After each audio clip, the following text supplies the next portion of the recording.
Becoming the king of pop. Inside Jaafar Jackson's transformation for Michael. Two of my sons are named Jaafar and Jamajesty. When Jaafar Jackson finally stepped in front of the cameras, nobody expected the resemblance to be this uncanny. He wasn't just copying his uncle's movements.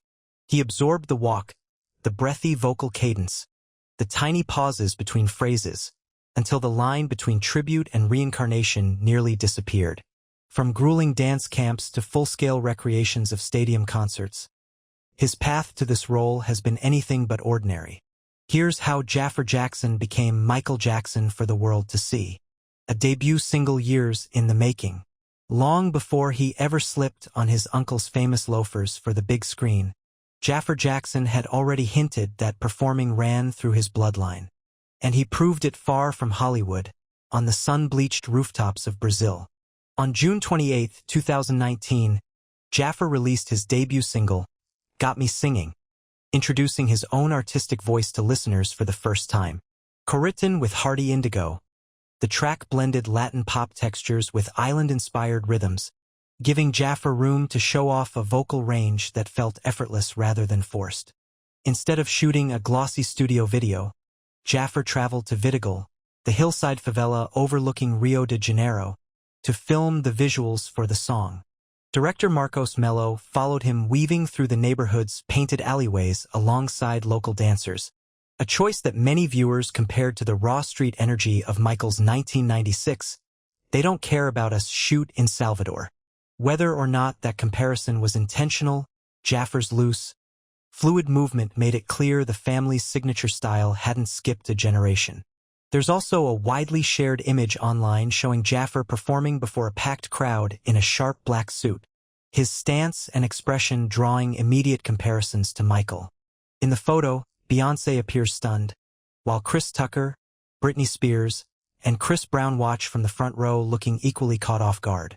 Nobody has confirmed exactly when or where this moment happened. Do you think the image is genuine, or does it look staged to you? Let us know what you think. His first solo stage under real lights, before any studio ever cast him as the king of pop, Jaafar had already proven he could command a room on his own. On October 27, 2018, he made his official solo concert debut at the Dolby Theatre in Hollywood, headlining the musical portion of a major technology unveiling. Backed by the production team 1500 or Nothing, he performed a set of entirely new material, including tracks titled Take Control, You're the One, Start Me Up, and a ballad called Hurricane, that quickly became a crowd favorite. Audiences responded to his steady vocal control, natural pitch, and sharp footwork. Standing in the spotlight of that historic venue, Jaafar folded smooth R&B phrasing into the same kinetic energy that has defined the Jackson family on stage for decades, and in doing so, showed he could hold his own as a performer independent of his last name. Stepping into the bad tour for the cameras. When production began on the Lionsgate biopic Michael, Jaafar walked onto set in full leather for one of the film's most demanding sequences, and almost immediately quieted any skepticism about whether his uncle's stage presence could be recreated convincingly. Director Antoine Fuqua chose to open filming by throwing Jaafar straight into recreating the 1988 Bad World Tour concert at Wembley Stadium. Wearing a custom-built replica of the silver-buckled black leather outfit Michael wore on that tour, Jaafar performed in front of a stadium filled with background extras.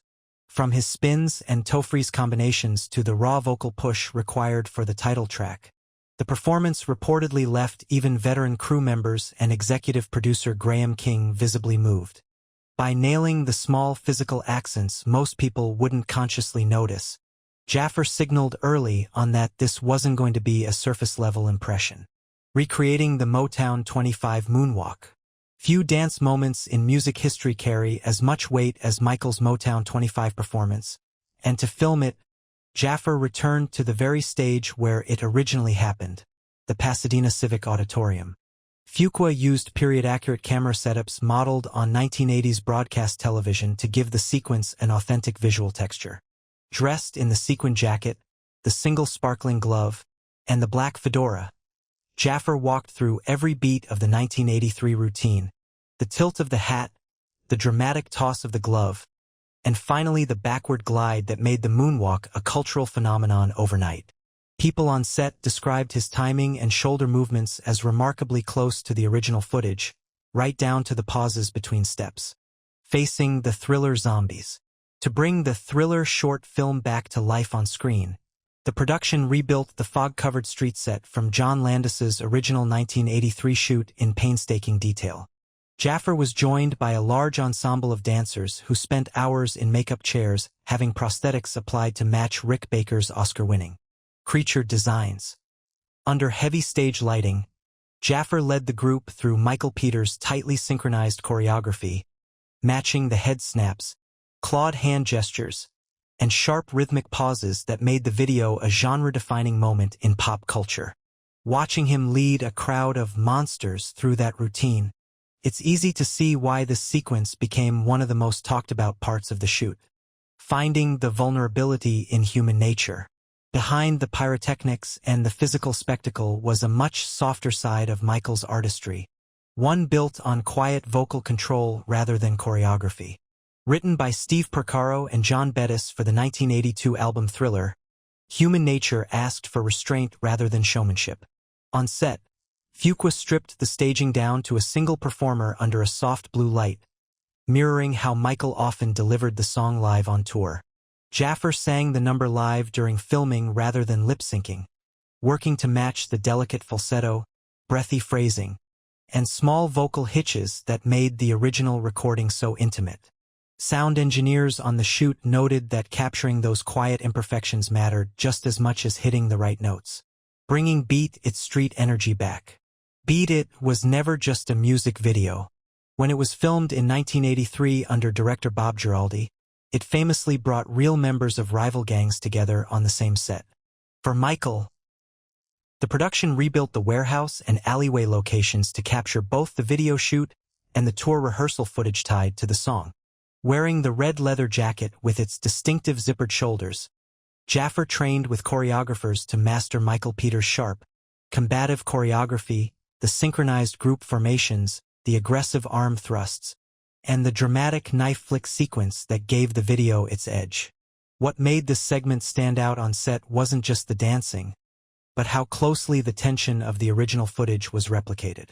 The Pepsi commercial accident, recreated. One of the more painful chapters in Michael's life is also one of the film's most difficult scenes to watch. On January 27, 1984, while filming a Pepsi commercial at the Shrine Auditorium, a pyrotechnic charge went off too early during a sixth take, setting Michael's hair on fire and causing severe burns to his scalp. That single accident led to months of medical treatment and, according to many accounts, played a role in the chronic pain and medication struggles he faced later in life. For the biopic, Fuqua approached this sequence with unusual care, rebuilding the set in exact detail. Jaafar performs the choreography leading up to the moment, descending a staircase surrounded by pyrotechnics before the accident occurs on screen. The scene shifts abruptly from a celebratory performance to something far more frightening, and that whiplash is clearly intentional. A hospital visit that became a legacy. Out of that same painful accident came one of the more quietly generous chapters of Michael's life. After being treated at what was then Brotman Memorial Hospital's burn center in Culver City, Michael, despite his own injuries, was reportedly struck by the suffering of other burn patients around him.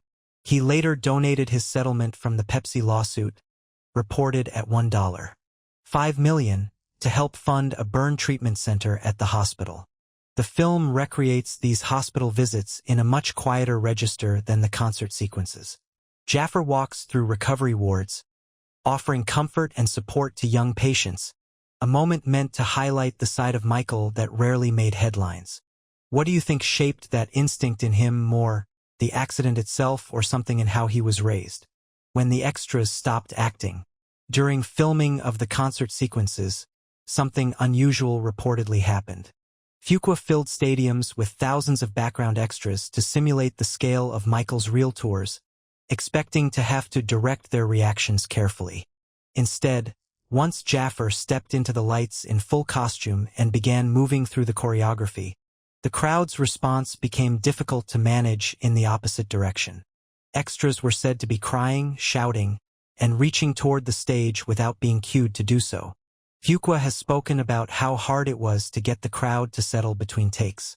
If that account is accurate, it says something about how convincing Jaafar's performance was in the moment, not just on camera, but to the thousands of people standing a few feet away from him, recreating the session that launched a solo career.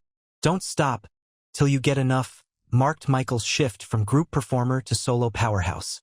Recorded in 1979 at Alan Zent's recording in Los Angeles for the album Off the Wall, and produced with Quincy Jones, the track introduced the falsetto, vocal hiccups, and spoken intro that would come to define his solo sound. To recreate the session, the production rebuilt a late 1970s studio environment down to the equipment. Jaafar plays Michael during this pivotal recording, capturing the improvisation and creative confidence of a young artist stepping fully into his own musical identity for the first time. It's a quieter scene compared to the concert sequences, but arguably one of the most important to the story the film is trying to tell. The audition that changed everything. Producer Graham King reportedly spent a long time searching for someone who could believably embody Michael Jackson on screen, and according to accounts from the production, the answer turned out to be someone already connected to the family. King is said to have first met Jaafar, son of Jermaine Jackson, more than 2 years before filming began. Despite early hesitation about casting a family member in the lead role, Jaafar's audition tape reportedly changed the conversation quickly. People involved in the process have described an unforced resemblance in his voice, build, and mannerisms. King has said publicly that Jaafar captured something essential about Michael that felt natural rather than performed. If those accounts are accurate, it suggests the role came down to more than just family resemblance. Rebuilding a voice from the ground up. Capturing Michael's voice required far more than hitting the correct notes. Jaafar went through extended vocal training with coaches, working inside professional studios to study isolated multi-track recordings of Michael's vocals. That process meant breaking down his breath control, ad-lib patterns, and even his speaking cadence in interviews. While Jaafar has a naturally similar timbre, matching the specific placement and emotional weight of Michael's delivery took months of repetition. Coaches reportedly focused heavily on the transition between his relaxed speaking voice and the soaring gospel-tinged falsetto used in performance. Working track by track through isolated stems, Jaafar built the muscle memory needed to make the musical sequences feel authentic rather than imitated. Months of choreography boot camp. Learning to move like Michael wasn't simply about memorizing steps. It meant understanding the mechanics behind isolations, snaps, and the specific physics that made his choreography look gravity-defying.